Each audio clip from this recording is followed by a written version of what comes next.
read one book a day, and tonight we're diving into the order of time. We always take time for granted, measuring the rhythm of life by the hands of a clock and marking the stages of our lives by the pages of a calendar. Yet few of us ever truly ask, what exactly is time? The book we're sharing with you tonight comes from Carlo Rovelli, a leading Italian theoretical physicist. With poetic and precise language, he shatters our inherent perceptions of time and leads us into a profound world about the nature of time. To understand the world revealed in the order of time, we first need to let go of the deep-rooted perceptions of time in our minds. Just as the author Rovelli guides us in the book, we must empty ourselves first to truly step into this counterintuitive space-time landscape. You might think that physical theories are far removed from our daily lives, but what Rovelli wants to tell us is that these truths about time are precisely hidden in every aspect of our daily experiences. Let's start with the most basic understanding. For a long time, we all believed in Newton's concept of absolute time. Imagine a quiet afternoon. You're sitting by the window reading. The sunlight moves slowly and the clock ticks steadily. You feel that time exists there, flowing uniformly and stably, unaffected by anything. Just as Newton described it, it is a universal clock, independent of all things. Whether you're running or standing still, whether you're on Earth or a distant planet, the speed of time's passage is the same. This perception aligns so perfectly with our daily intuition that we never thought it might be wrong. Rovelli writes in the book that this idea of absolute time is like an invisible backdrop supporting our understanding of the world. But here, he taps gently on this backdrop and tells us it doesn't actually exist. At this point, Einstein's theory of relativity strikes like a thunderbolt, shattering the illusion of absolute time. You might have learned about relativity in textbooks, but Rovelli makes us feel the relativity of time in a more lifelike way. He gives such an example. If someone leaves Earth on a high-speed spaceship and returns a few years later, they will find that decades have passed on Earth and their family has aged much more than them. This is not a plot from a science fiction novel, but the time dilation effect predicted by relativity. The faster the speed, the slower time passes. Similarly, time passes more slowly in places with stronger gravity. For example, on the Earth's surface, time in a basement passes slightly slower than in an attic because the basement is closer to the Earth's core and experiences stronger gravity. At this point, you can't help but think, how is this possible? I go up and down the stairs every day and I've never felt any change in time. This is exactly what Rovelli emphasizes. This time difference is extremely tiny, almost imperceptible in daily life, but it is truly real on a cosmic scale. More importantly, relativity tells us that simultaneity is relative. In other words, there is no universal now across the entire universe. When you say it's 8 o'clock in the evening on Earth, this now might be yesterday or tomorrow. For an observer on a distant planet, this sounds incredible, but this is the nature of spacetime. Time is not an independent entity, but part of spacetime. It is closely intertwined with space to form what we call the spacetime continuum. Rovelli compares this relationship to human interaction. We cannot talk about a person's existence without mentioning their relationships with others. And the same goes for time. Its existence depends on the observer and the gravitational environment around them. If relativity only breaks our superficial understanding of time, then quantum mechanics, especially the loop quantum gravity theory that Rovelli has dedicated himself to, leads us into an even more subversive, timeless world. This part of the content may be a bit abstract, but with poetic metaphors, Rovelli allows us to glimpse the truth of the microscopic world. He says that at the Planck scale, which is 10 to the power of minus 35 meters, a scale trillions of times smaller than the atomic nucleus, spacetime is no longer continuous. Instead, it is composed of countless tiny spacetime quanta, which are constantly being created and destroyed like foam. This is the quantum foam. At this scale, time no longer flows continuously, nor does it have a linear structure of past, present, future. It is not even a fundamental physical quantity. Try to imagine, in the microscopic world, there is no distinction between before and after, and the occurrence of an event does not need to follow a chronological order. Rovelli explains in the book that when we use the equations of loop quantum gravity to describe the universe, the time variable t can be eliminated. This means that the essence of the universe is timeless, and the passage of time we perceive is only an approximate phenomenon emerging at the macroscopic level. At this point, you may feel a deep confusion. If time does not exist at the microscopic level, then what are the sunrise and sunset, the change of seasons, and our growth and aging that we feel every day? Rovelli does not let us linger in this confusion. Instead, he leads us to continue exploring and finds the origin of the arrow of time, the second law of thermodynamics, also known as the principle of entropy increase. You may have heard of the concept of entropy, which represents the degree of disorder in a system. The second law of thermodynamics tells us that in an isolated system, entropy always increases, meaning that the degree of disorder is constantly intensifying, and this process is irreversible.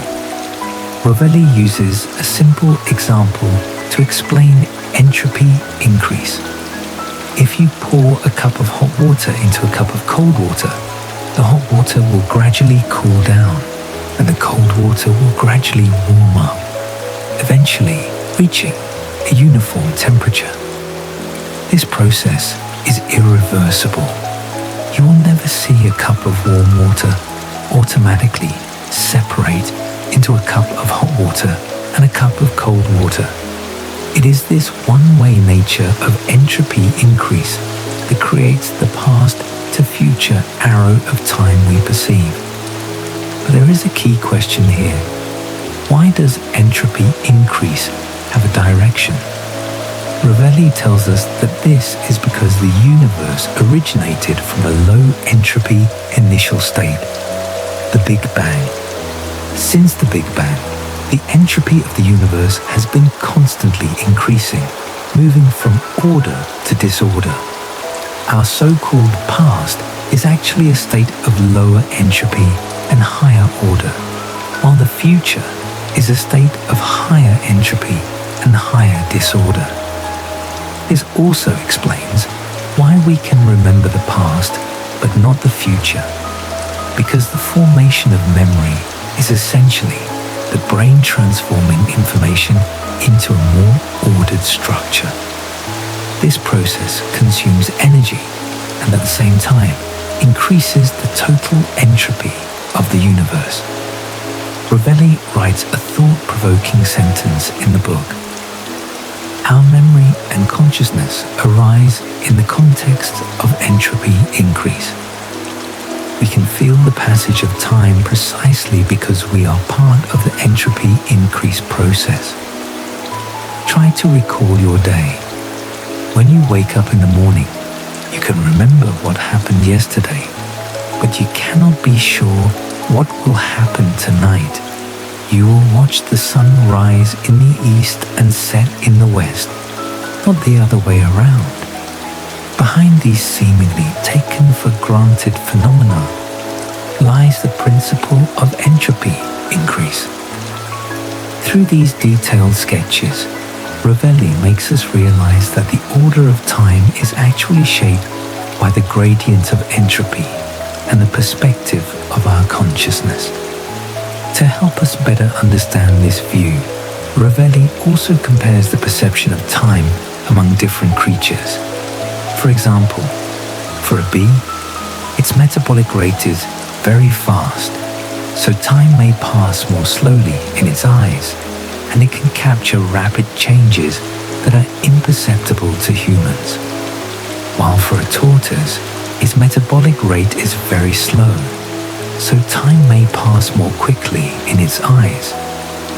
This shows that the perception of time is not objectively fixed, but is related to the physiological structure and cognitive style of each living being. Similarly, for different observers, the speed and direction of time's passage may also be different.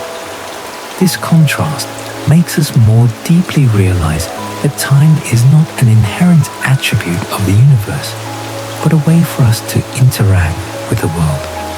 Rovelli also explores the relationship between time, language, and culture. In different languages, the way of describing time is different.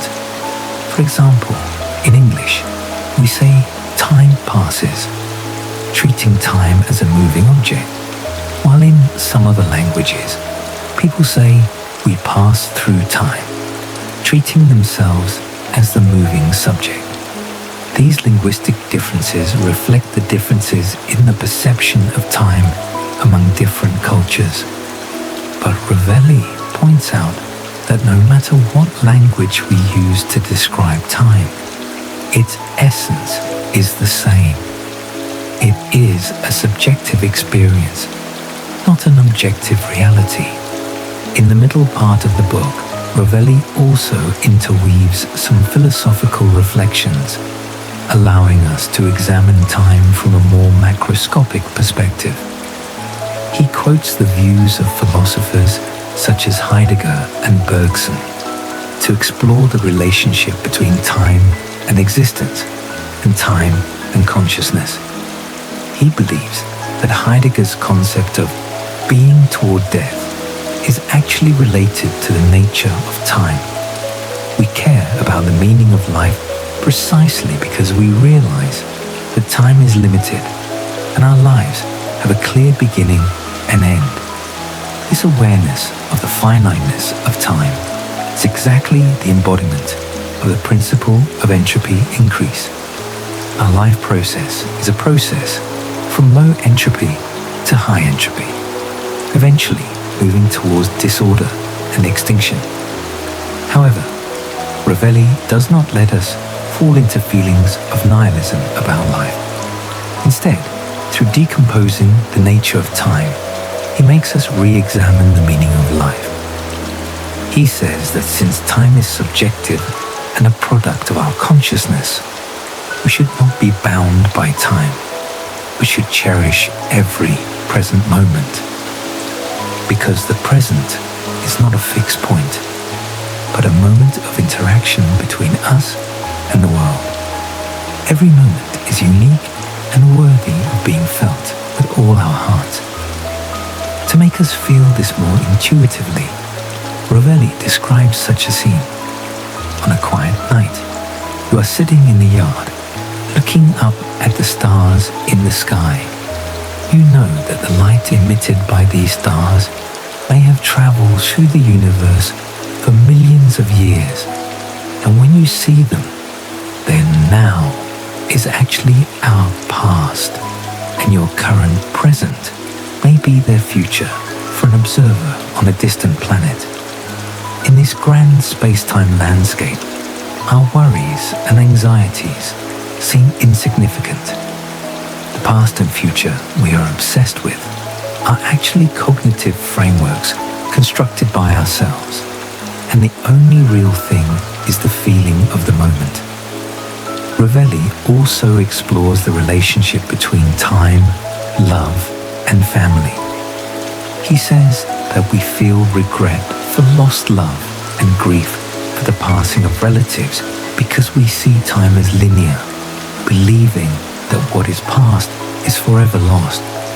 But if we understand the nature of time, we will realize that those beautiful memories and moments spent with relatives have not really disappeared.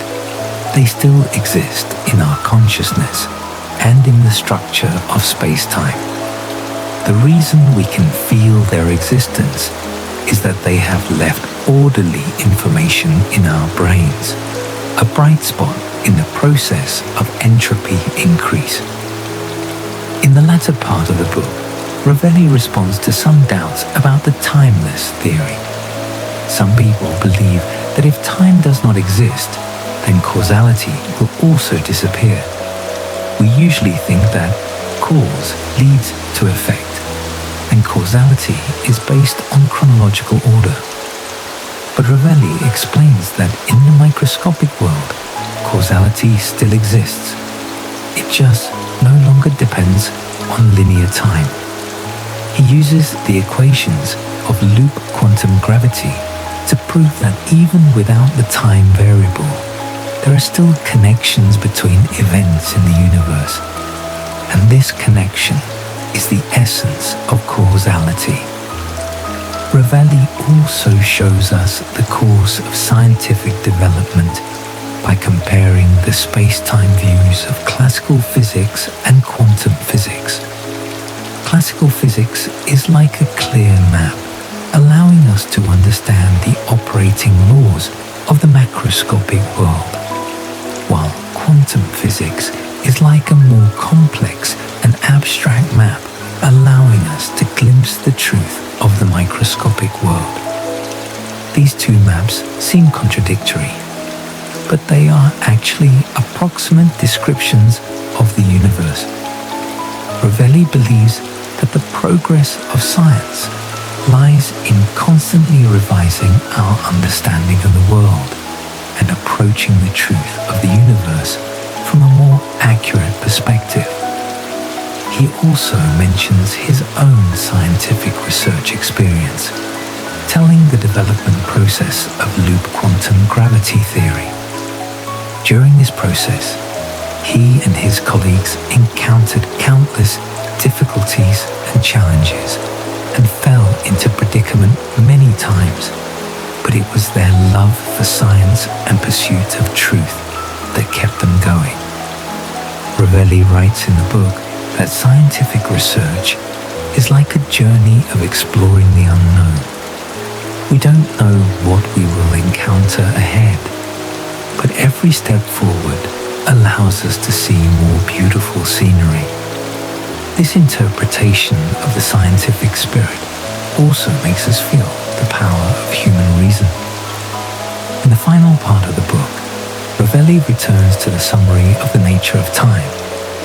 He says that time is not a flowing river, nor a uniform universal clock. It is a relationship, a perspective, and a way for us to understand the world. We live in the order of time, but this order is not the inherent appearance of the universe, but a web of reality woven together by entropy increase and consciousness.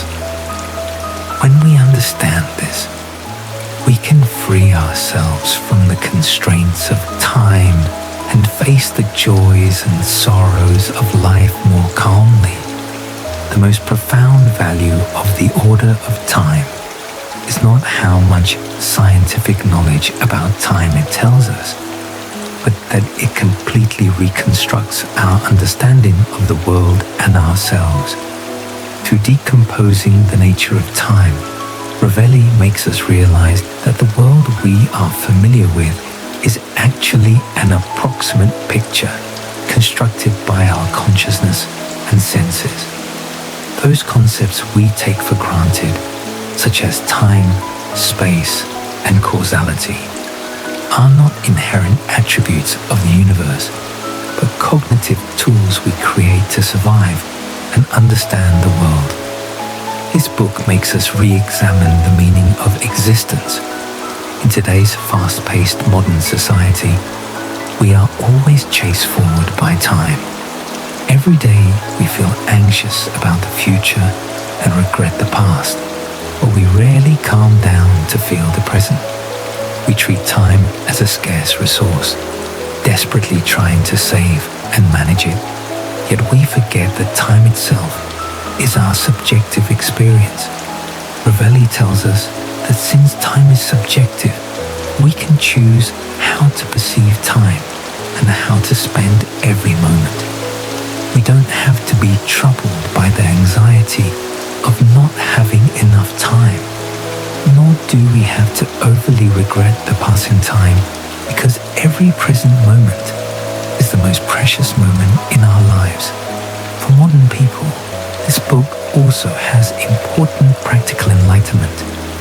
In this era, full of uncertainty, we always desire to find a definite order to cope with the chaos and anxiety in life.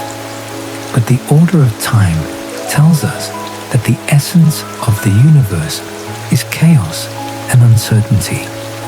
And the order of time is also subjectively constructed by us. This does not make us fall into nihilism, but allows us to learn to accept uncertainty and find our own order in chaos. For example, when we are faced with work pressure and challenges, we can try to think from the nature of time. These pressures and challenges are based on our cognition of the past and the future. If we can focus on the work at hand, do everything with all our heart, instead of being troubled by anxiety about the future, we can better cope with the challenges and feel more a sense of accomplishment. Similarly, when we encounter conflicts and disputes in interpersonal relationships, we can try to let go of obsessions with the past, focus on communication and understanding in the present, so that we can better solve problems and maintain good relationships. This book also makes us re-recognize change. We are always afraid of change, fearing to lose the existing stability and security. But Rovelli tells us that change is the essence of the universe, and the process of entropy increase is a process of constant change. Our life is also a process of constant change, from birth to growth, then to aging and death. This is an irreversible process, but it is precisely because of change that our life has meaning and value. If time were static and nothing changed, then life would lose its meaning of existence. In addition, the order of time also promotes the integration of science and humanity. Rovelli not only supports his views with rigorous scientific theories, but also quotes a large number of philosophical, literary, and artistic works, making science no longer cold formulas and theorems, but full of humanistic care. He lets us see that science and humanity are not opposed to each other, but complement and promote each other. Through science, we can better understand the nature of the world. Through humanity, we can better understand our own hearts and the meaning of life. For us, living in the UK, this book also allows us to understand the perception of time in Western culture from a new perspective. Western culture has always emphasized the linearity and irreversibility of time, and this perception has influenced our lifestyle and values. But the order of time tells us that this linear view of time is only an approximate cognition, and the essence of the universe is timeless and non-linear. This helps us break the inherent thinking mode and view the world and life with a more open and inclusive attitude. The order of time is like a gentle ideological baptism. It allows us to rediscover inner peace in the light of science. It tells us that we don't have to be bound by time, nor anxious about the past and future. Cherishing the present and feeling every moment with all our hearts is the greatest respect for life. On this late night, I hope this book can help you let go of the fatigue and troubles of the day and re-examine your relationship with time. Remember, the time you feel is your unique life experience. No summary can replace the original work. A good book is worth reading page by page. Good night, and wish you a sound sleep tonight. I'm time for bed. If you like it, don't forget to subscribe to the channel, and I look forward to our next encounter.